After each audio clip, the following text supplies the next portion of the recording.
അസ്സലാമു അലൈക്കും. ഇന്ന് നോമ്പ് 7. നാത്തൂൻ്റെ വീട്ടിൽ പോയപ്പോൾ കുറച്ച് കാച്ചിൽ കിട്ടിയിട്ടുണ്ടായിരുന്നു കേട്ടോ. അപ്പോൾ ഞാൻ കരുതി ഇന്നിപ്പോൾ നമുക്ക് അപ്പത്തിന് പകരമൊക്കെ കാച്ചിൽ പിഴുങ്ങി കഴിക്കാമെന്ന് കരുതി. അങ്ങനെ കാച്ചിൽ കട്ട് ചെയ്ത് ക്ലീനൊക്കെ ചെയ്തെടുത്ത് ചെറുതായിട്ട് കട്ട് ചെയ്ത് എടുത്ത് നമുക്ക് കുക്കറിൽ വെച്ച് ഒരു വിസിൽ കേൾപ്പിച്ചെടുത്തപ്പോൾ സംഭവം സെറ്റായി കേട്ടോ. അത് കഴിഞ്ഞ്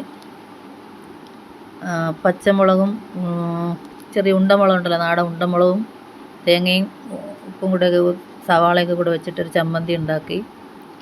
അത് കഴിഞ്ഞ് ഉണ്ടമുളകും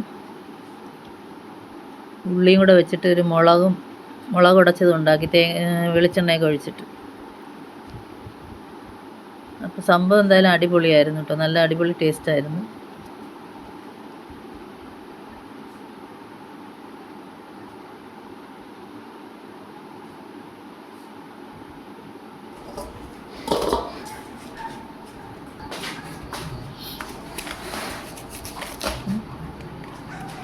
കൂടെ കുറച്ച് കട്ടൻ ചായയും കൂടെ ഇട്ട് എല്ലാവരും നന്നായിട്ട് കഴിച്ചു.